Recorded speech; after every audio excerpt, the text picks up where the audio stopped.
ಕರ್ಣ ಪರಮಾತ್ಮ, ಕರ್ಣ, ಮಹಾಮಹಿಮನಾದ ನೀನು ಕುಲಹೀನನಾದ ನನ್ನನ್ನು ಇಷ್ಟೊಂದು ಆದರಿಸಲು ಕಾರಣವೇನು ದೇವಾ? ಕರ್ಣ, ಪರಮಾತ್ಮ, ಕುಲಹೀನಲ್ಲಿರುವ ಲಕ್ಷಣಗಳು ನಿನ್ನಲ್ಲಿರುವವೇ? ಆಲೋಚಿಸಿ ನೋಡು. ಪರಮಾತ್ಮ, ಕರ್ಣ,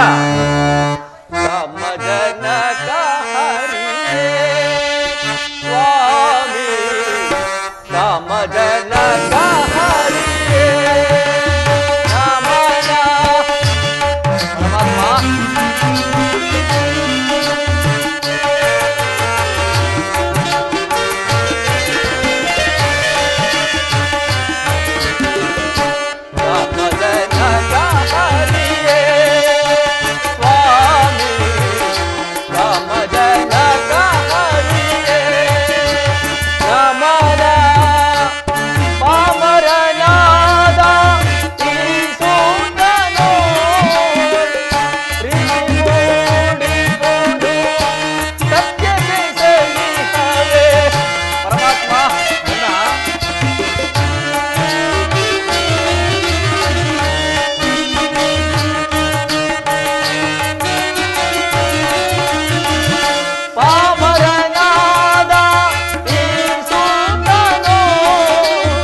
ಪರಮಾತ್ಮ, ಕರ್ಣ, ನಾನೆಂತಿದ್ದರೂ ಓರ್ವ ಸೋತನೆಂಬ ವಿಚಾರವನ್ನು ಈ ಪ್ರಪಂಚವೇ ಮರೆಯುವಂತಿಲ್ಲವಲ್ಲ ದೇವ.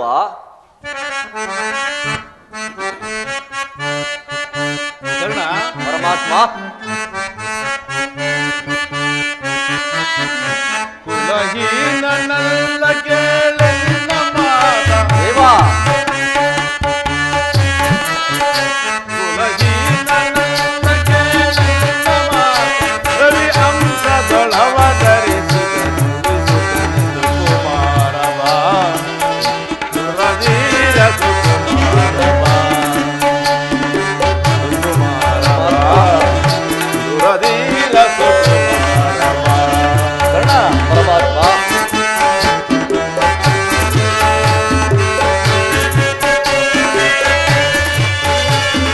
ಮಾತೆ ನಿನ್ನವಳು ವರ ಪಾಂಡವರ ಜನನೇ.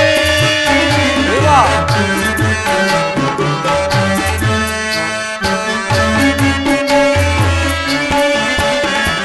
ಮಾತೆ ನಿನ್ನವಳು ವರ ಪಾಂಡವರ ಜನನೇ. ದರೆಯ ಬೆಳಗುವ ರವಿಯ ಸುತ್ತನೆ.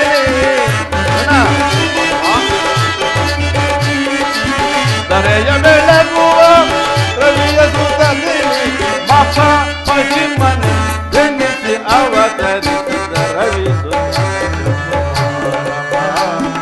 ಸುರಧೀರ ಸುಕುಮಾರವ ಸುಕುಮಾರವ ಸುರಧೀರ ಸುಕುಮಾರವ. ಕರ್ಣ, ಕರ್ಣ, ತಳಮಳವೇ ತಗ್ಗೆ ಮನದ ಚಿಂತೆ ಪೊರೆ.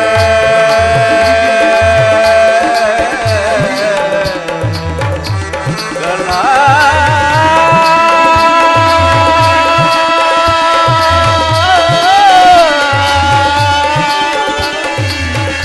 ಕರ್ಣ,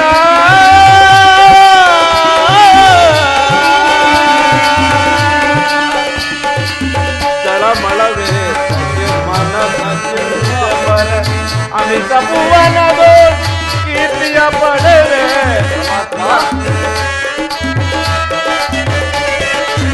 ಅಮಿತ ಭುವನದ ಕೀರ್ತಿಯ ಪಡೆವೆ. ಮಹಾ ಮಹಿಮನ ಜನಿಸಿ ಅವತರಿಸಿದ ಸುರಧೀರ ಸುಕುಮಾರವ ಸುಕುಮಾರವ ಸುರಧೀರ ಸುಕುಮಾರವ ಸುಕುಮಾರವ.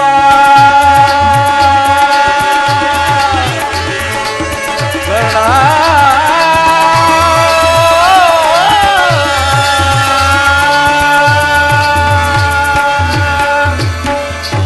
ಕರ್ಣ, ಪರಮಾತ್ಮ. ನೀನು ಸೂತನಲ್ಲ, ಓಹೋ ಶ್ರೇಷ್ಠವಾದ ಚಂದ್ರವಂಶವೇ ನಿನ್ನ ವಂಶ. ದೇವ.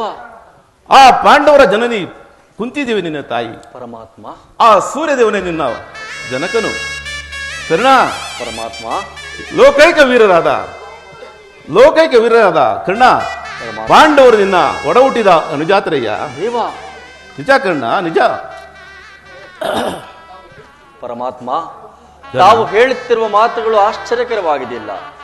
ಏನು ಮರೆತಿದ್ದೆನು, ಇದು ಯುದ್ಧ ಕಾಲ, ಅದರಲ್ಲಿಯೂ ತಾವಾದರೂ ಆ ಪಾಂಡವರ ಪಕ್ಷಪಾತಿ. ಹೀಗಿರುವಾಗ ಆ ಪಾಂಡವರ ತಲೆ ಕಾಯಲೆಂದೇ ನನ್ನನ್ನು ಈ ರೀತಿ ವಂಚಿಸುತ್ತಿರುವೆಯಾ ಪರಮಾತ್ಮ? ಕರ್ಣ, ದೇವ. ರಾಜಾದಿರಾಜನೆನಿಸಿ ದಿವ್ಯ ಸಿಂಹಾಸನ ಮೇಲೆ ಕುಳಿತು ರಾಜ್ಯಭಾರ ಮಾಡಬೇಕಾಗಿದ್ದ ನೀನು ಹೀಗೆ ಈ ರೀತಿ ಅನ್ಯರ ಸೇವೆಯಲ್ಲಿ ಕೈಕಟ್ಟಿಕೊಂಡು ಕುಳಿತಿರುವೆಲ್ಲ ಕರ್ಣ. ಇದು ನಿನ್ನ ಧರ್ಮವೇ ಪರಮಾತ್ಮ? ಕರ್ಣ, ದೇವಾ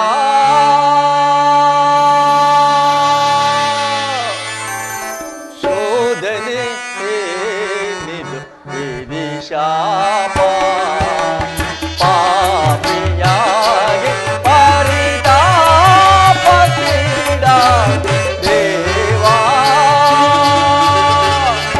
ಶೋಧನೆ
ಪರಮಾತ್ಮ ಅಣ್ಣ,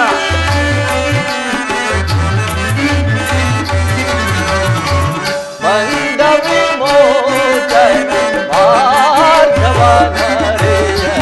ದೇವಾ ಶೋಧನೆ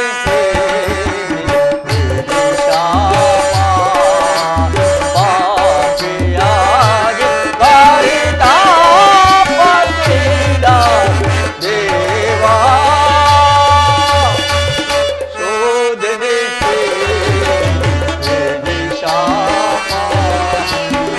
ಪರಮಾತ್ಮ ವಾಸುದೇವ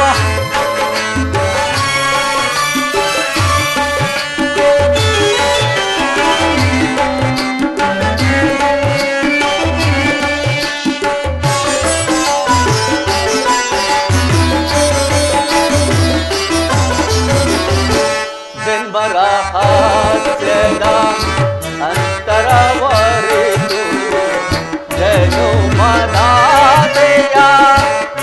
ನಿದ್ರೆಯವರಿತು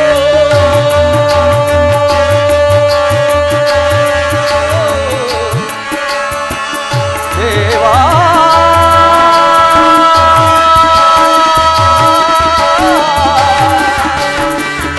ದೇವಾ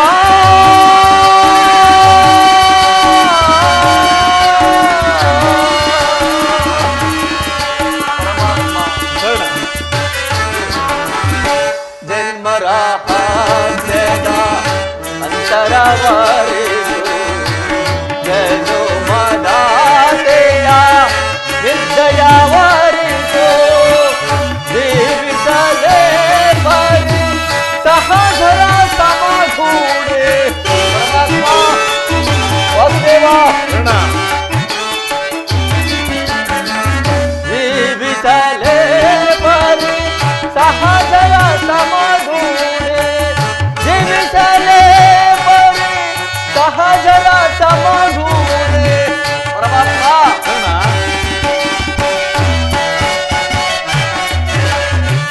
ಜೀವಿಸಲೇ ಬರಿ ಸಹಜರ ಸಮಗೂಡೆ ಬಂದ ವಿಮೋಚನ ಮಾರ್ಗವನರಿಯದೆ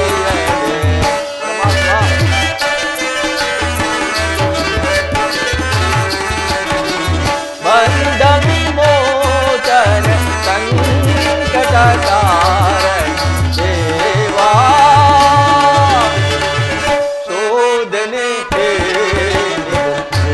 ಶಾಪ ಪಾಪಿಯಾಗಿ ಪರಿತಾಪದಿಂದ ದೇವಾ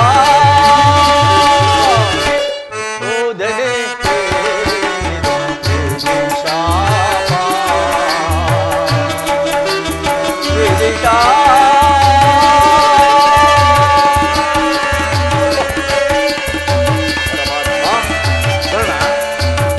ಹಾಗಾದರೆ ಆ ಭೀಮಾರ್ಜುನರು ನನ್ನನ್ನು ನೋಡಿದಾಗಲಿಲ್ಲ ಸೂತ ಆ ಪಾಂಡವರು ನನ್ನ ಸಹೋದರಾಗಿದ್ದ ಪಕ್ಷದಲ್ಲಿ ಅವರೊಡನೆ ಯುದ್ಧ ಮಾಡಿದರೆ ರವರವಾದ ನರಕವರಲ್ಲವೇ? ನಂಬಿದ ಸ್ವಾಮಿಗೆ ದ್ರೋಹ ಮಾಡಲೆಂದು ಸಮರ ಮಹೋತ್ಸವದಲ್ಲಿ ಉತ್ಸಾಹಭರಿತನಾಗಿದ್ದ ನನಗೆ ಇಂತಹ ಸಂಬಂಧಗಳನ್ನು ಸೃಷ್ಟಿಸಿ ನನ್ನನ್ನು ಎಂತಹ ಉಭಯ ಸಂಕಟಕ್ಕೆ ಗುರಿಪಡಿಸಿದೆ ವಾಸುದೇವ, ಎಂತಹ ಉಭಯ ಸಂಕಟಕ್ಕೆ ಗುರಿಪಡಿಸಿದೆ ಶರಣ. ಪರಮಾತ್ಮ. ಪಾಂಡು ಕುವರರ ಸೇರುತ್ತ ನೀನು ದೇವಾ ಪಾಂಡು ಕುವರರ ಸೇರುತ್ತ ನೀನು ಕರೆಯನು ಪೊರೆ ಧರ್ಮದ ವಿರುದ್ಧ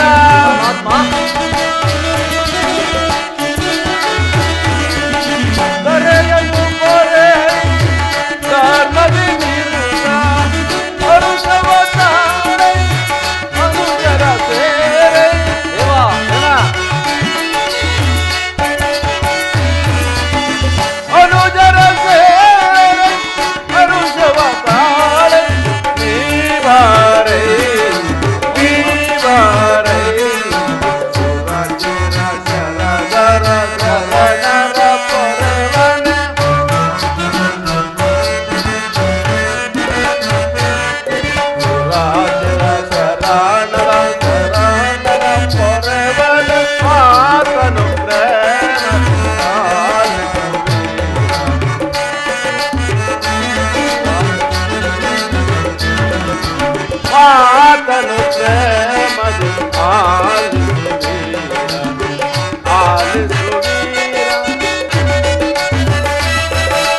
ಕರ್ಣ, ಪರಮಾತ್ಮ, ನನ್ನ ಮಾತನ್ನು ನಂಬು. ನಿನ್ನ ತಾಯಿ ಕುಂತಿದೇವಿಯು ಓಹೋ ಕನ್ನಿಕಾವಸ್ಥೆಯಲ್ಲಿದ್ದಾಗ ದೂರ್ವಾಸ ಮುನಿಗಳಿಂದ 6 ಮಂತ್ರಗಳನ್ನು ಜಪಿಸಲು ಆ ಮಂತ್ರಗಳ ಫಲಿಸುವವೋ ಇಲ್ಲವೋ ಎಂದು ಮನದಲ್ಲಿ ಅನುಮಾನಗೊಂಡು ಅದರಲ್ಲಿ ಒಂದು ಮೊದಲನೇ ಮಂತ್ರವಾದ ಸೂರ್ಯ ಮಂತ್ರ ಜಪಿಸಲು ನೀನು ಜನಿಸಿದೆ ಕರ್ಣ. ದೇವ, ಕನ್ನಿಕಾವಸ್ಥೆಯಲ್ಲಿದ್ದು ಲೋಕೋಪವಾದಕ್ಕೆ ಎದರಿದ ನಿನ್ನ ತಾಯಿ ನಿನ್ನನ್ನು ಗಂಗಾ ನದಿಯಲ್ಲಿ ತೇಲಿಬಿಟ್ಟಳು. ಪರಮಾತ್ಮ, ಸೂತರು ನಿನ್ನನ್ನು ಅತ್ಯಂತ ಪ್ರೀತಿ ವಾತ್ಸಲ್ಯ ಸಾಕಿದರು. ದೇವ, ಪರಮಾತ್ಮ, ಈಗ ನೀನು ದುರ್ಯೋಧನ ಆಸ್ತಿಯಲ್ಲಿ ಮಾಂಡಲಿಕನಾಗಿರುವೆ. ಈಗಲೂ ನನ್ನ ಜೊತೆಯಲ್ಲಿ ಬಾ. ಪಾಂಡವರನ್ನು ಕೌರವರನ್ನು ನಿನ್ನ ಪಾದದ ಮೇಲೆ ಬಿಡಿಸುವರು. ಅವರಿಂದಲೂ ಸಾಮಂತ ರಾಜರಿಂದಲೂ ಓಲೈಸಿಕೊಂಡು ದಿವ್ಯ ಸಿಂಹಾಸನವನ್ನೇರಿ ರಾಜ್ಯಭಾರ ಮಾಡುವಂತೆ ಬಾ ಕರ್ಣ, ಬಾ.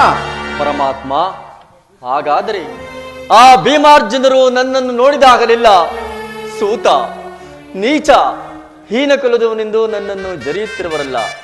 ನಾನು ಇಂಥವನೆಂಬ ವಿಚಾರವು ಅವರಿಗೆ ತಿಳಿಯದೇ ಪರಮಾತ್ಮ. ತಿಳಿಯದು ಕರ್ಣ, ತಿಳಿಯದು. ನಿನ್ನ ವಿಚಾರವು ಪಾಂಡವರಿಗಾಗಲಿ ಅಥವಾ ಅವರ ತಾಯಿ ಕುಂತಿದೇವಿಗಾಗಲಿ ತಿಳಿಯದು ಕರ್ಣ. ಓಹೋ, ಈಗ ತಾನೇ ನಿನ್ನ ತಾಯಿಯು ನಿನ್ನನ್ನು ನೋಡಿದಾಗಲೆಲ್ಲ ದೇವಾ, ಆ ಕರ್ಣನ್ಯಾರು, ಆತನನ್ನು ನೋಡಿದರೆ ನನಗೆ ಮನದಲ್ಲಿ ಮರುಕ ಉಂಟಾಗುವುದು ಎಂದು ನನ್ನನ್ನು ಪದೇ ಪದೇ ಕೇಳ್ತಿದ್ದಳು. ಈಗ ತಾನೇ ನಿನ್ನ ಜನ್ಮ ವೃತ್ತಾಂತವನ್ನು ತಿಳಿಸಿ ಬಂದಿರುವನು. ನಿನ್ನ ತಾಯಿಯು ಬಹು ಸಡಗರದಿಂದ ಗಂಗಾ ತೀರಕ್ಕೆ ಬರುವಳು. ಅವಳ ಮನಸ್ಸನ್ನು ನೋಯಿಸಬೇಡ, ಸಂತೋಷಪಡಿಸು ಕರ್ಣ. ಆಗಬಹುದು ಪರಮಾತ್ಮ. ಕರ್ಣ, ದೇವ, ನಾನು ಬಂದು ವೇಳೆ ಆಯಿತು, ನಾನಿನ್ನೂ ಬರಲೇ? ಆಗಬಹುದು ಪರಮಾತ್ಮ. ಶ್ರೀಕೃಷ್ಣ ಪರಮಾತ್ಮನು ಎಂದಿಗೂ ಅಸತ್ಯವನ್ನಾಡತಕ್ಕವನಲ್ಲ. ಧರ್ಮವೇ ತನ್ನ ಉಸಿರೆಂದು ನಂಬಿರುವ ಧರ್ಮರಾಯನು ನನ್ನ ಸಹೋದರನೇ. 1000 ಆನೆಗಳ ಬಲವುಳ್ಳ ರೌದ್ರಾಂಶ ಸಂಭೂತನಾದ ಭೀಮಸೇನನು ನನ್ನ ಸಹೋದರನೇ. ಇನ್ನು ನಕುಲ ಸಹದೇವರು ನನ್ನ ಪ್ರೀತಿಯ ತಮ್ಮಂದಿರೇ. ಪಾಂಡುರಾಜ, ಕುಂತಿದೇವಿ, ಮಾದ್ರೀದೇವಿಯರು ನನ್ನ ಜನನಿ ಜನಕರೇ. ಇನ್ನು ಸುರಲೋಕಕ್ಕೆ ಸೋಪಾನ ಕಟ್ಟಿ ಕಾಮಧೇನು ಕಲ್ಪವೃಕ್ಷಗಳನ್ನೆಲ್ಲ ಈ ದರಗಿಳಿಸಿ ಕಾಂಡವನವನ್ನು ಅಗ್ನಿಗೆ ನೈವೇದ್ಯ ಮಾಡಿ ಗಾಂಡೀವಿಯನ್ನು ಪಡೆದ ಗಂಡುಗಲೆ ಹಿಂದೆನಿಸಿ ಆ ದೃಪದನ ಮತ್ಸ್ಯಯಂತ್ರವನ್ನು ಭೇದಿಸಿ ಪಾಂಚಾಲಿಯನ್ನು ಹೊರಿಸಿ ಪರಶುವಿನೊಡನೆ ಸರಿಸಮಾನನಾಗಿ ಹೋರಾಡಿ ಪಾಶುಪತಾಸ್ತ್ರವನ್ನು ಪಡೆದು ಪಾರ್ಥ, ಫಲ್ಗುಣ, ಕಿರೀಟಿ, ಧರಂಜಯ, ಶ್ವೇತವಾಹನ, ಭೀವತ್ಸು, ವಿಜಯ, ಕೃಷ್ಣ ಎಂದು ದಶನಾಮಗಳನ್ನು ಪೊತ್ತು ದಶದಿಕ್ಕುಗಳಲ್ಲಿಯೂ ದಿಗಂತ ಕೀರ್ತಿ ಜ್ಯೋತಿಯಾಗಿ ಯಾರೊಡನೆ ಯುದ್ಧಕ್ಕೆ ನಿಂತರೂ ಅಪಜಯವನ್ನೇ ಹೊಂದದ ಈಗ ನನಗೆ ಪರಮವೈರಿ ಎನಿಸಿರುವ ಆ ಅರ್ಜುನನು ನನ್ನ ಸಹೋದರನೇ. ಅಯ್ಯೋ ಅರ್ಜುನ, ನಾಳಿನ ಕುರುಕ್ಷೇತ್ರದ ಸಂಗ್ರಾಮದಲ್ಲಿ ನಿನ್ನನ್ನು ಕೊಲ್ಲುವುದಾಗಿ ನಾನು ಶಪಥ ಮಾಡಿರುವನೆಲ್ಲೋ. ನಿನ್ನ ಶಿರಸ್ಸು ಈ ಭೂಮಿಯ ಮೇಲೆ ಬಿದ್ದು ರಕ್ತದ ಮಡುವಿನಲ್ಲಿ ಕೊಚ್ಚಿಕೊಂಡು ಹೋಗುವುದನ್ನು ಈ ಪಾಪಿ ನಯನಗಳಿಂದ ನೋಡಿ ಹೇಗೆ ಸಹಿಸಲು? ಅಯ್ಯೋ, ಯಾವ ಪೂರ್ವದ ಪಾಪದ ಫಲಕ್ಕಾಗಿ ಈ ಸೂತನೆಂಬ ಸುಳಿಗೆಯಿಂದ ನನ್ನನ್ನು ತಳ್ಳಿ ಚಿಕ್ಕದಾದ ದೇಹಕ್ಕೆ ಅಪಾರವಾದ ಕಿಚ್ಚನ್ನು ತುಂಬಿಕೊಳ್ಳಲು ಸಾಧ್ಯವೇ ಪರಮಾತ್ಮ? ಅಯ್ಯೋ ಅರ್ಜುನ, ಪಾಂಡುಪುತ್ರನಾದ ನೀನು ಪಾಂಡು ಕುಮಾರರನ್ನೇ ಕೊಲ್ಲಲು ಹೊರಟಿರುವೆಯಾ? ಕೊಲ್ಲಲೇ ಪಾಂಡು ಕುಮಾರರ ಕೊಲ್ಲಲೇ.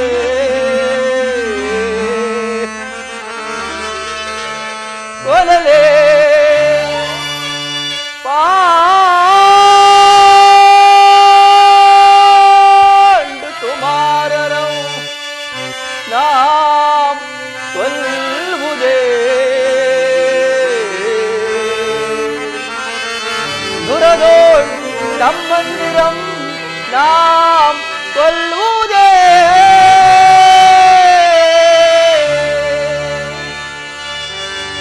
ಕೊಲದ ಬಿಟ್ಟೊಡೆ ಕೊಲದ ನಾಂ ಬಿಟ್ಟೊಡೆ ಕೌರವೇಂದ್ರ ಧರೆಯೋಳ್ ಸುಖ ಸಂಪತ್ತಿನಿ ಬಾಳ್ವನೇ.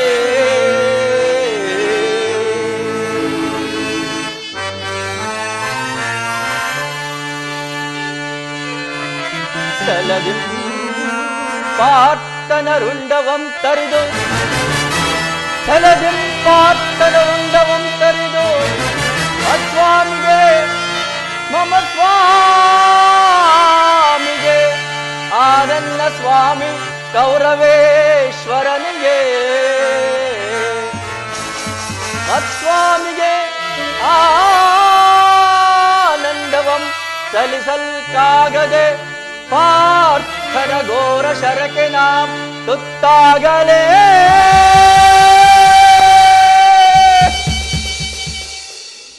ನಾಂ ಸಾಯಲೇ.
ದಯಾನಿದೆ ವಾಸುದೇವ, ನಿನ್ನ ಹೊರತಾಗಿ ನನಗೆ ಬೇರೆ ಗತಿ ಯಾರು ದೇವ? ಆತ್ಮೀಯ ಸಜ್ಜನರಿಂದ ಪರಿತೀರಿಸಲ್ಪಟ್ಟೆನು. ನನ್ನ ಕೈ ಹಿಡಿದ ಪತಿಗಳು ದ್ಯೂತದಲ್ಲಿ ಪಣವಾಯಿತು ಸೋದರು. ಹಸ್ತಿನಾವತಿಯ ತುಂಬಿದ ರಾಜಸಭೆಯಲ್ಲಿ ಆ ದುಶ್ಯಾಸನದಿಂದ ಅಪಮಾನಿತರಾದೆನು. ಕದ್ದ ಕಳ್ಳರಂತೆ ಕೀಚಕ ಭಂಗವನ್ನು ಸಹಿಸಿದೆನು. ಇನ್ನೇನು ನನ್ನ ಕಷ್ಟದ ದಿನಗಳು ಕಳೆದವು. 4-6 ದಿವಸವಾದರೂ ಸುಖವಾಗಿರೋಣವೆಂದು ಭಾವಿಸಿದರು. ಹೆಜ್ಜೆ ಹೆಜ್ಜೆಗೂ ಅಪಮಾನ. ಛೇ ವಿಧಾತ, ಈ ದ್ರೌಪದಿಯ ಹಣೆಯಲ್ಲಿ ಇನ್ನು ಏನೇನು ಬರೆದಿರುವೆ ದೇವ, ಏನೇನು ಬರೆದಿರುವೆ.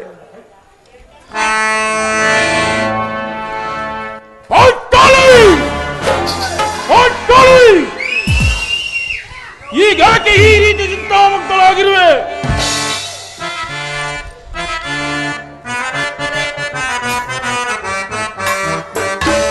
ಶಾಂತಿ ಶಾಂತಿ ಹೊರಗೆ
ಪ್ರಿಯತಮೆ, ಏನಾಯಿತು? ಏಕೆ ಈ ನಿಶ್ಚಿಂತವಾಗಿ ಅಳುತ್ತಿರುವೆ? ನಾನು ನಿಷ್ಕಾರಣವಾಗಿ ಅಳುತ್ತಿಲ್ಲ. ಈ ಪಾಂಚಾಲಿ ಅಳುವಿಗೆ ಒಂದಲ್ಲ 10 ಕಾರಣಗಳಿವೆ. ನೀವು ಪುರುಷರು, ನಿಮಗೆ ಯಾರಾದರೂ ಅಪಮಾನ ಪಡಿಸಿದರೆ ನೀವೇ ಪ್ರತೀಕಾರ ಮಾಡುವಿರಿ. ಆದರೆ ಸ್ತ್ರೀಯರ ವಿಚಾರ ಹಾಗಲ್ಲ. ಅನ್ನ ವಸ್ತ್ರಾದಿಗಳಿಗೆ ಪರರನ್ನು ಆಶ್ರಯಿಸಬೇಕಾಗುತ್ತದೆ. ಇಂತಹ ಪರಾಧೀನ ಸ್ತ್ರೀ ಜಾತಿಯನ್ನು ಏಕೆ ಸೃಷ್ಟಿಸಿದೆ ದೇವ? ಏಕೆ ಸೃಷ್ಟಿಸಿದೆ? ಹಳಬೇಡ ಪಾಂಚಾಲಿ, ಹಳಬೇಡ. ಸ್ತ್ರೀಯರ ಪ್ರಾಣೀನತೆಯು ನಮ್ಮ ಸಮಾಜದ ನಿಯಮ ಅಲ್ಲದೆ ಭಗವಾನ್ ಸೃಷ್ಟಿಗಳ ಆಜ್ಞೆ. ಏನು ಪತ್ನಿಯನ್ನು ದ್ಯೂತದಲ್ಲಿ ಪಣವಾಗಿಟ್ಟು ಸೋಲುವಂತೆ ಋಷಿಗಳು ಆಜ್ಞೆ ಮಾಡಿದಾರಲ್ಲವೇ? ಪತಿಗಳು ತಪಸ್ಸು ಮಾಡಿ ಪಡೆಯಬೇಕು ನಿಮ್ಮಂತಹ ಪತಿಗಳನ್ನು.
ಅಣ್ಣನ ಅವಿವೇಕದ ಮಾತುಗಳಿಂದ ನಿಂದನೆಯು ನಮ್ಮನ್ನು ಸಾಯುವವರೆಗೂ ಬಿಟ್ಟಿಲ್ಲ. ಪಾಂಚಾಲಿ, ಅಣ್ಣನ ಅಪರಾಧಗಳನ್ನು ಕ್ಷಮಿಸು. ನಾನು ನಿನ್ನಲ್ಲಿ ತುಂಬಾ ಸಾರಿ ಕೇಳಿಕೊಂಡಿರುವೆ. ಆದದ್ದು ಆಯವಾಯಿತು, ಅದನ್ನು ಮರೆತು ಬಿಡು. ಈಗ ನೀನು ಯಾಕೆ ಈ ರೀತಿಯಾಗಿರುವೆ? ನನ್ನನ್ನು ತಿಳಿಸಬಾರದೆ? ತಿಳಿಸುವೆನು, ಆದರೆ ಅದರಿಂದ ಆಗುವ ಪ್ರಯೋಜನವಾದ್ರೂ ಏನು ದೇವ? ನೀವು ಎಷ್ಟೇ ಆಗಲಿ ನಿಮ್ಮಣ್ಣನ ಆಜ್ಞಾಧಾರಕರಲ್ಲವೇನು? ಅಣ್ಣನ ಆಜ್ಞೆಯ ಹೊರತು ಅದು ಇಂದಿನ ಮಾತು. ಈಗ ನಾನು ಯಾರ ಆಜ್ಞಾಧಾರಕನೂ ಅಲ್ಲ. ಹಾಗಾದ್ರೆ ತಿಳಿಸುವೆನು. ಈ ದಿನ ಹಸ್ತಿನಾವತಿಗೆ ದೇವಿಯ ದರ್ಶನಕ್ಕೆ ಹೋಗಿದ್ದೆನು. ಅಲ್ಲಿ ಆ ದುರ್ಯೋಧನನ ಪತ್ನಿ ಭಾನುಮತಿಯೂ ಬಂದಿದ್ದಳು. ಅವಳು ನನ್ನನ್ನು ನೋಡಿ ನಕ್ಕು, ಇನ್ನೇನು ನಿನ್ನ ಪತಿಗಳು ವಾಸಕ್ಕಾಗಿ 5 ಗ್ರಾಮವನ್ನು ಬೇಡಲು ಸಂಧಿಗಾಗಿ ದೂತನನ್ನು ಕಳಿಸಿರುವರು, ಇನ್ನೇನು ಸಂಧಿಯಾಗುವುದು, ಆಗಷ್ಟೇ ನಿನ್ನ ಬಿಚ್ಚಿದ ಕೇಶ ರಾಶಿಯನ್ನು ಕಟ್ಟುವೆಂತೆ ಎಂದು ಅಪಹಾಸ್ಯ ಮಾಡಿ ನಕ್ಕಳು. ಸ್ವಾಮಿ ನಕ್ಕಳು. ದುರ್ಯೋಧನ ಸಂದೇಶ. ಹಾಗಾದರೆ ದುರ್ಯೋಧನ ಪುನಃ ಸಂಧಿಗೆ ಪ್ರಯತ್ನ. ಹಾಗಾದರೆ ನನ್ನ ಸಂದೇಹವು ನಿಶ್ಚಯವಾಯಿತು. ರಾಯಭಾರಕ್ಕೆ ಯಾರು ಹೋಗಿರುವರು ಪಾಂಚಾಲಿ? ನಮ್ಮಣ್ಣನಾದ ಶ್ರೀ ಕೃಷ್ಣ ಪರಮಾತ್ಮನು. ಗೋಪಿಕಾಂಗನೆಯರ ವಿಲಾಸ ವಿಜೃಂಭಣೆಯಲ್ಲಿ ಮಧ್ಯನಾದ ಆ ಯದುಪತಿಯು ಯುದ್ಧವನ್ನು ಮರೆಯುವುದು ಸಹಜ. ಅರ್ಜುನನ ದ್ವಾರಕೆಯಿಂದ ಹಿಂತಿರುಗಿದಾಗಲೇ ನನಗೆ ತಿಳಿದಿತು. ಭಾನುಮತಿಗೆ ಏನೆಂದ ಉತ್ತರವನ್ನು ಕೊಟ್ಟೆ? ಸ್ವಾಮಿ, ಎಷ್ಟೇ ಆಗಲಿ ನಾನು ನಿಮ್ಮ ಪತ್ನಿಯಲ್ಲವೇ? ಪ್ರಶ್ನೆಗೆ ಸರಿಯಾದ ಉತ್ತರವನ್ನೇ ಕೊಟ್ಟಿರುವುದು. ಏನೆಂದು?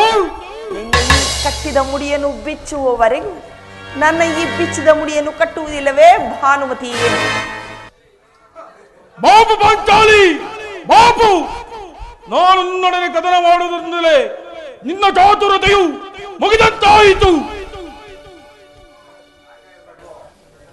ಪ್ರಾಣೇಶ್ವರ ಸ್ವಾಮಿ, ಬಹಳವಾಗಿ ಆಯಾಸಗೊಂಡಿರುವಿರಿ. ಈ ಗದೆಯನ್ನು ಸ್ವಲ್ಪ ಕ್ಷಣಕಾಲ ಆ ಕಡೆ ಇಟ್ಟು ಸ್ವಲ್ಪ ವಿಶ್ರಮಿಸಿಕೊಳ್ಳಿ ಸ್ವಾಮಿ. ಬನ್ನಿ, ಕುಳಿತುಕೊಳ್ಳಿ. ಪ್ರಾಣೇಶ್ವರ, ಪ್ರಾಣವಲ್ಲಭ, ನಿಮಗೆ ನೆನಪಿದೆಯೇ ಹಿಂದೆ ಒಂದು ದಿನ ಈ ನನ್ನ ಬಿಚ್ಚಿದ ಕೇಶರಾಶಿಯನ್ನು ಕಂಡು ಕುರುಕುಲಾಂತಕ ಕಾಳರಾತ್ರಿ ಎಂದು ಸಂಬೋಧಿಸಿ ಇನ್ನು ಏನೇನೋ ಹೇಳಿದ್ರಿ. ದೇವಿ, ಪುನಃ ಅಪಮಾನ ವಾಕ್ಯವನ್ನು ಮತ್ತೆ ಕೇಳಲು ಅಪೇಕ್ಷಿಸುತ್ತಿರುವೆಯೋ? ನಾನು ಮಾಡಿದ ಅಪರಾಧವನ್ನು, ನಾನು ಮಾಡಿದ ಪ್ರತಿಜ್ಞೆಯನ್ನು ಮರೆಯುವಂತಹ ಏಡಿಯಲ್ಲ. ಹೇಳುವುದು ಮಾತ್ರವಲ್ಲ, ಆಡಿದಂತೆ ನಡೆಯಬೇಕೆಂಬುದೇ ನನ್ನ ಇಚ್ಛೆ. ಸುಮ್ಮನೆ ಇಚ್ಛಿಸಿದರೆ ಏನಾಗುವುದು? ನೀವೆಷ್ಟೇ ಆಗಲಿ ನಿಮ್ಮಣ್ಣನ ಆಜ್ಞಾಧಾರಕರಲ್ಲವೇನು? ಅಣ್ಣನ ಆಜ್ಞೆಯ ನನ್ನನ್ನು ಕೆಳಿಸಬೇಡ ಪಾಂಚಾಲಿ. ನಾನು ಈಗ ಯಾರ ಆಜ್ಞಾಧಾರಕನೂ ಅಲ್ಲ. ಶಾಂತಿಯನ್ನು ಬಯಸುವವನು ಸಂಧಿಯ ಪ್ರಸ್ತಾಪದಲ್ಲಿ ತೊಡಗಲಿ. ನಾನು ಮಾತ್ರ ಯುದ್ಧವನ್ನು ಆತುರದಿಂದ ನಿಲ್ಲಿಸುತ್ತಿರುವೆ.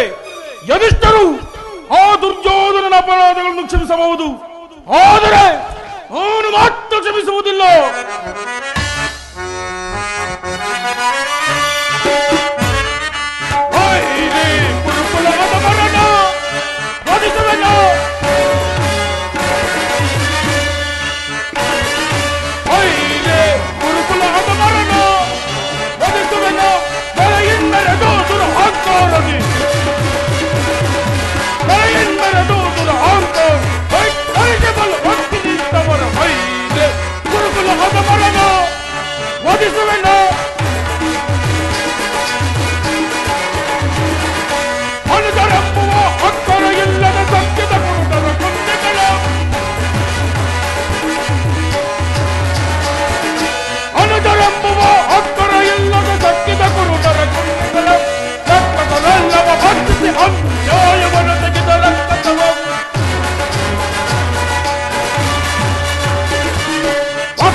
ನೋಡು ಅಣ್ಣ, ಆಗಲೇ ಭೀಮಸೇನನು ಕೆಳದ ಸಿಂಹಾಸನ ನಿಂತಿರುವನು.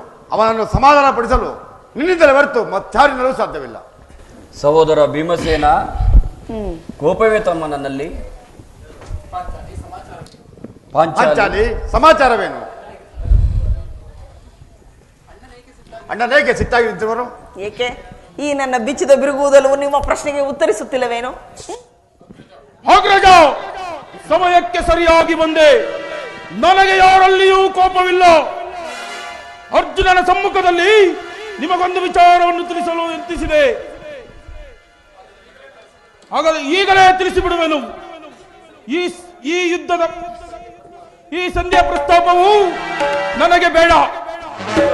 ಆದರೆ ಇದನ್ನು ಅಪೇಕ್ಷಿಸುವುದಿಲ್ಲ. ನಾನು ಮತ್ತು ನನ್ನ ಗದೆ ಇವೆರಡೇ ಈ ಗುರುಕುಲವನ್ನು ಸಂಪೂರ್ಣವಾಗಿ ನಾಶ ಮಾಡಬಲ್ಲದು. ನೀವು ಸಂಧಿಯ ಪ್ರಸ್ತಾಪದಲ್ಲಿ ತೊಡಗಿರಿ. ನಾನು ಮಾಡಿದ ಪ್ರತಿಜ್ಞೆಯನ್ನು ನಾನು ಮಾಡುವೆನು. ನಿಲ್ಲು ಪ್ರಿಯ ಸಹೋದರ.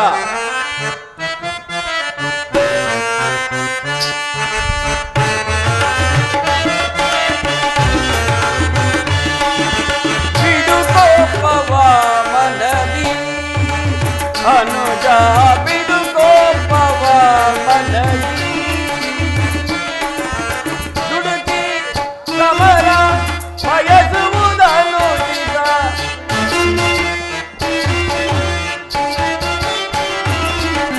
ದುಡುಕಿ ಸಮರ ಬಯಸುವುದನು ಬಿಡುಕೋಪವ ಮನದಿ ಅನುಜ ಬಿಡುಕೋಪವ ಮನದಿ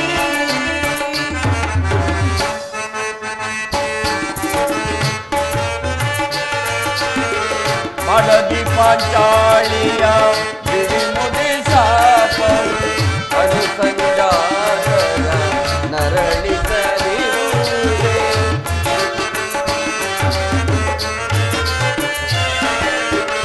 ಮಡದಿ ಪಾಂಚಾಳಿಯ ಬಿಡುಮುಡಿ ಶಾಪವು ಅನುಸಂಜಾತರ ನರಳಿಸಲಿರುವುದೇ. ತಾಳಿದವನು ಮುಂದೆ ಬಾಳಿಗನು ಎಂಬ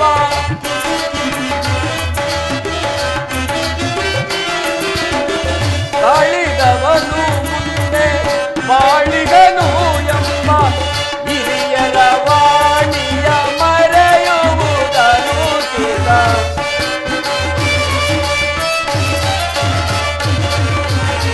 ಹಿರಿಯರ ವಾಣಿಯ ಮರೆಯುವುದನು ತಿಳ. ಬಿಡುಕೋಪವ ಮನದಿ ಹನುಜ ಬಿಡುಕೋಪವ ಮನದಿ.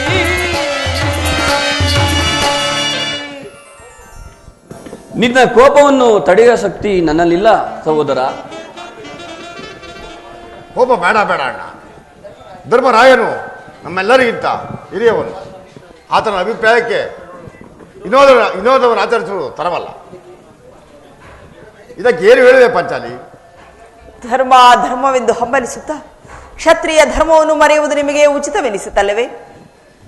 ಪಾಂಚಾಲಿ, ಯುದ್ಧವು ಅದಕ್ಕಾಗಿಯೇ ನಾನು ಯುದ್ಧವನ್ನು ಬಯಸಿದವನಲ್ಲ, ಆಹಾ ಸಂಧಿಗೆ ಅಪೇಕ್ಷಿಸಿದವನು. ರಾಜೇಂದ್ರ, ದೌಮ್ಯರನ್ನು ಸಂಧಿಗಾಗಿ ಕಳುಹಿಸಿ ಅಪಮಾನ ಪಡಿಸಿದಿರಿ. ಕುಲಪುರೋಹಿತರನ್ನು ಕಳುಹಿಸಲು ಇದು ಮದುವೆಯ ಕೂಟವಲ್ಲವೆಂಬ ಪರಿಜ್ಞಾನವೇ ನಿಮಗೆ ಇಲ್ಲದೆ ಹೋಯಿತು. ಅದಕ್ಕೆ ಆ ದರ್ಪಿತ ದುರ್ಯೋಧನನು ತಕ್ಕ ಉತ್ತರವನ್ನೇ ಕೊಟ್ಟನು. ಪುನಃ ಶ್ರೀಕೃಷ್ಣನನ್ನು ಕಳುಹಿಸಿ ಅಪಮಾನಕ್ಕೆ ಗುರಿಪಡಿಸಿರಲೆಂಬುದೇ ನನ್ನ ಚಿಂತೆ. ಏನಿ ಕೋಲಾಹಲ?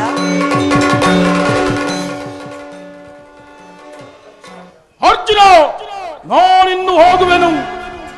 ಸಂಧಿಯ ಫಲಾಫಲಗಳನ್ನು ಕೇಳುವುದರಿಂದ ನನಗಾವ ಪ್ರಯೋಜನವೂ ಇಲ್ಲ. ನಿಮ್ಮ ಪೌರುಷದ ಪರಾಕ್ರಮವು ನಿಮಗಿರಲಿ. ನಾನು ಮಾಡಿದ ಪ್ರತಿಜ್ಞೆಯಂತೆ ನಾನು ನಡೆಯುವೆನು. ಪ್ರಾಣೇಶ್ವರ, ಯದುಪತಿಯು ನಸುನುಗುತ್ತಾ ಇದ್ದ ಕಡೆಯೇ ಬರುತ್ತಿರುವುದು. ಹಸ್ತಿನಾವತಿಯ ಸಮಾಚಾರವನ್ನು ತಿಳಿದು ಬಳಿಕ ನೀವು ಇಷ್ಟ ಬಂದಂತೆ ಮಾಡಿವ್ರಿ ಸ್ವಾಮಿ. ಅಣ್ಣ,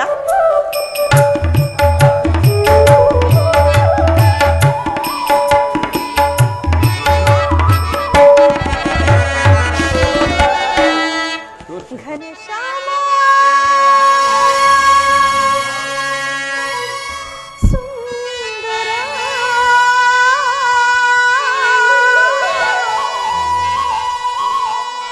ಚಿರಪ್ರೇಮ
ಅಣ್ಣ ನಮಸ್ಕರಿಸುವೆನು ಅಣ್ಣ.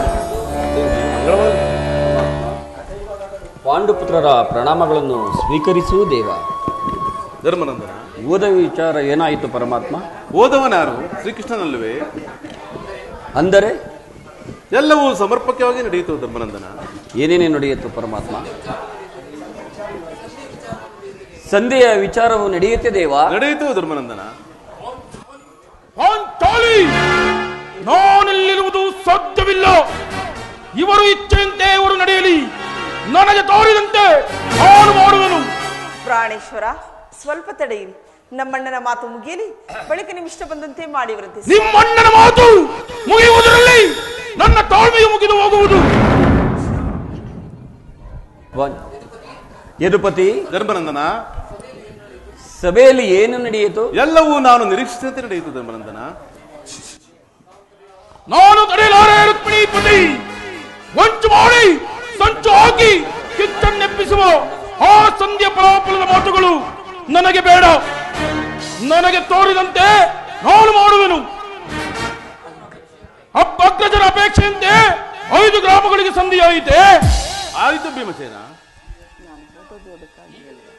ಈಗ ತೀರಿತು ನಿನ್ನ ಅಭಿಮತ ಕೃಷ್ಣ. ಅಜ್ಞಾತವಾಸದಿಂದ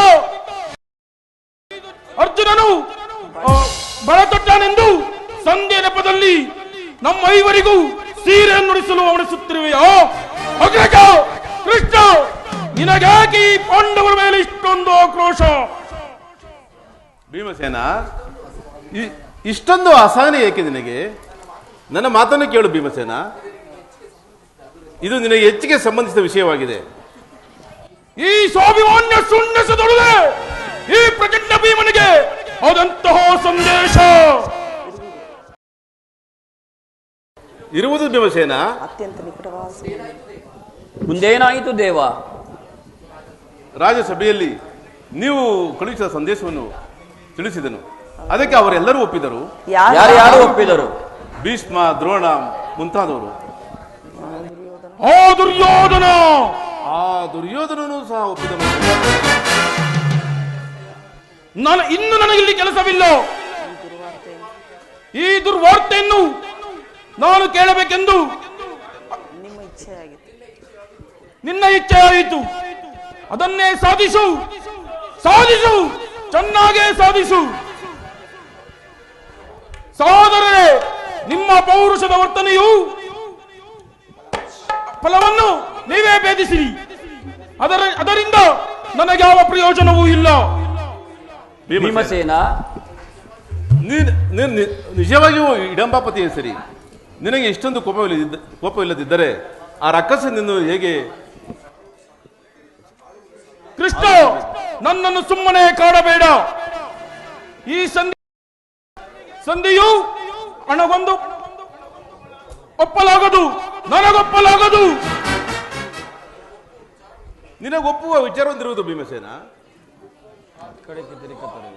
ಆ ದುರ್ಯೋಧನ ನಿನಗೊಂದು ಸಂದೇಶವನ್ನು ಕಳಿಸಿರುವನು. ದುರ್ಯೋಧನ ಸಂದೇಶ? ಹಾಗಾದರೆ ಅದು ಇದರ ಉದ್ದೇಶ ಸಂಧಿ ಆಗಿದೆ. ಹೇಳು, ಏನು ಆ ಸಂದೇಶ? ಅದನ್ನು ಕೇಳುವ ಇಚ್ಛೆ ನಿನಗಿದ್ದರೆ ನೀನು ನಾನು ಹೇಳಿದಂತೆ ಕೇಳಬೇಕು ಕಂಡೆಯ. ನನ್ನ ಬಳಿಯಲ್ಲಿ ಕೈಕಟ್ಟಿಕೊಂಡು ಕುಳಿತುಕೊಳ್ಳಬೇಕು. ಇಲ್ಲ, ನಿಂತಿದಂತೆಯೇ ಹೇಳಿಬಿಡು. ನೀನು ಕುಳಿತುಕೊಳ್ಳದ ಹೊರತು ನಾನು ಹೇಳುವುದಿಲ್ಲಯ್ಯ. ಈ ಅಪವಾಸ್ಯ ಬೇಕೆ ಕೃಷ್ಣ? ಇದು ಪರ್ಯಾಸವಲ್ಲ ಭೀಮಸೇನ. ನಿನ್ನನ್ನು ಕಂಡ್ರೆ ನನಗೆ ಅಷ್ಟೊಂದು ಭಯ. ಎಲ್ಲಿ ನಿನ್ನ ಗದೆಯನ್ನು ಕೊಡು, ನನ್ನ ಪಕ್ಕದಲ್ಲಿ ಹೀಗೆ ಕುಳಿತುಕೋ. ಆಗ ನಿನಗೆ ಪ್ರಿಯವಾದ ಸಂದೇಶವನ್ನು ತಿಳಿಸುವೆನು. ಇದು ನಿನ್ನ ಅಪೇಕ್ಷೆ. ಇದೇ ಅಪೇಕ್ಷೆಯಂತೆ ಕುಳಿತುಕೊಳ್ಳುವೆನು.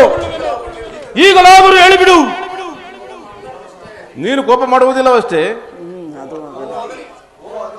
ಓ, ಅದು ಆಗಲಿ. ಹಾಗಾದರೆ ನೀನು ನನ್ನ ಬಂದಿ. ಕ್ಷಣಕಾಲ ಮಾತ್ರ ಕೃಷ್ಣ. ಭೀಮ, ಬಿಡಯ್ಯ ಈ ಗದೆಯನ್ನು. ಅರ್ಜುನ, ಈ ಗದೆಯನ್ನು ಕ್ಷಣಕಾಲ ಹಿಡಿದುಕೋ. ಯಾಗ್ರಸೇನಿ, ದಾಟ್ಕಂಡ್ಲಿ ಮಂಡಿಗೆ. ನಾನು ಹೇಳಿದಂತೆ ಮಾಡಬೇಕು ಕಂಡೆಯ. ಅಣ್ಣ, ನಿನ್ನ ಮಾತನ್ನು ಎಂದಾದರೂ ಮೀರಿರುವೆನೆ ಅಣ್ಣ. ಹಾಗಾದರೆ ತೆಗೆದುಕೋ ಈ ಹಗ್ಗವನ್ನು. ಇದರಿಂದ ನಿನ್ನ ಪತಿಯ ಕೈಗಳನ್ನು ಬಂಧಿಸು. ಇದೇನು ಪರಿಹಾಸ್ಯವೇ ಅಣ್ಣ? ಪರಿಹರಿಸುವಲ್ಲ ಯಾಗ್ರಸೇನಿ. ಶತ್ರುಗಳ ಎಡೆಮುಡಿಯನ್ನು ಬಿಡಿಸುವಲ್ಲಿ ನೀನು ಮಹಾಪಂಡಿತೆಯಂತೆ. ಅದರಂತೆ ನಿನ್ನ ಪತಿಯ ಕೈಗಳನ್ನು ಬಂಧಿಸಲು ಬರುವುದೋ ಇಲ್ಲವೋ ನೋಡೋಣ.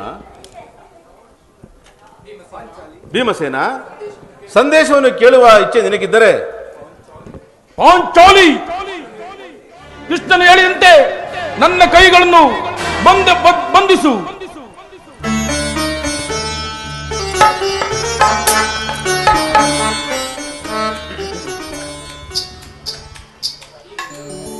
ಈಗ ಎಲ್ಲರೂ ಕೇಳಿರಿ. ಈಗ ಧೈರ್ಯ ಬಂದಿತು. ಈಗ ಎಲ್ಲರೂ ಕೇಳಿರಿ. ಈ ಭೀಮಸೇನನ್ನು ಬಂಧಿಸಿರುವ ಹಗ್ಗವು ನನ್ನನ್ನು ರಾಜ್ಯಸಭೆಯಲ್ಲಿ ಬಂಧಿಸಲು ಅನುವಾಯಿತು. ಯಾರು ಯಾರು ಈ ಕಾರ್ಯವನ್ನು ಮಾಡಿದರು? ಏನು ಹೇಳಿದೆ ಕೃಷ್ಣ? ಯಾರು ಯಾರು ದುರಾತ್ಮರು ನಿನ್ನನ್ನು ಬಂಧಿಸಿದವರು? ಆ ದುರಾಭಿಮಾನಿಯಾದ ದುರ್ಯೋಧನನು ಆಜ್ಞೆ ಮಾಡಿದನು. ದುರಾಚಾರಿಯಾದ ದುಶ್ಯಾಸನನು ಈ ಕೆಲಸವನ್ನು ಮಾಡಿದನು. ಈ ಕೆಲಸವು ಅವರಿಂದಲ್ಲದೆ ಬೇರೆ ಯಾರಿಂದ ಸಾಧ್ಯ? ಪಾಂಚಾಲಿ, ನನ್ನ ಕೈಗಳನ್ನು ಬಿಡಿಸು. ಅಗ್ರಜ, ಧನಂಜಯ, ನಿಮ್ಮ ಉತ್ತರವೇನು? ಉತ್ತರ ಪೆಸೇ ಇಲ್ಲ. ಇಷ್ಟು ಮಾತ್ರವಲ್ಲ ಭೀಮಾರ್ಜುನರೇ, ಆ ದುಷ್ಟ ದುರ್ಯೋಧನನು ಸಂಧಿಗೆ ತಿಳಿಸಿದ ಉತ್ತರವನ್ನು ನಿಮಗೆ ತಿಳಿಸುವೇನು?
ಸಂಧಿಗೆಯಾಗಿ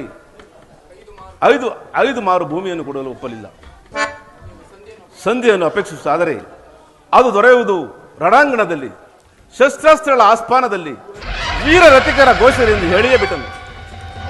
ಪರಮಾತ್ಮ, ಧರ್ಮನಂದನ, ಮುಂದೆ ನಿನ್ನ ಚಿತ್ತವಿದ್ದಂತೆ ಮಾಡು ಪರಮಾತ್ಮ. ಪಾಂಚಾಲಿ, ನನ್ನ ಕೈಗಳನ್ನು ಬಿಡಿಸು. ಅಗ್ರಜ, ಧನಂಜಯ, ನೀವ್ಯಾರು ಬಿಡಿಸುವುದಿಲ್ಲವೇ? ನಾಳೆ ಬಿಡಿಸಿಕೊಳ್ಳುವೆನು. ಎಲ್ಲಿ ನನ್ನ ಕತೆ?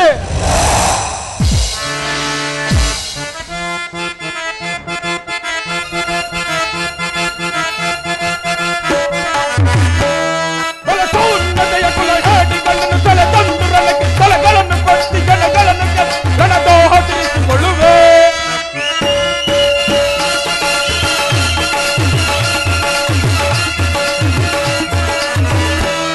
ಬಲಸೌನ್ನತೆಯ ಕುಲಹಾಟಿಗಳನ್ನು ತಲೆ ತಂದು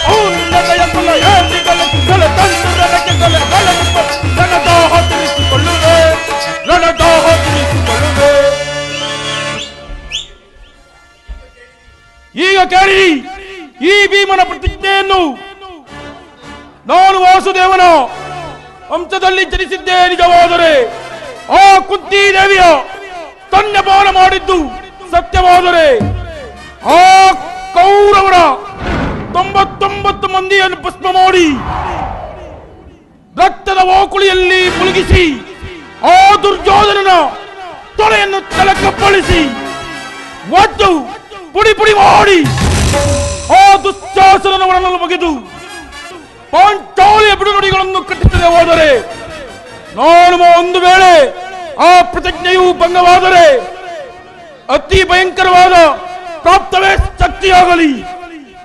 ವಾಸುದೇವ, ಇದಕ್ಕೆ ನಿನ್ನ ಪಾದವೇ ಸಾಕ್ಷಿ.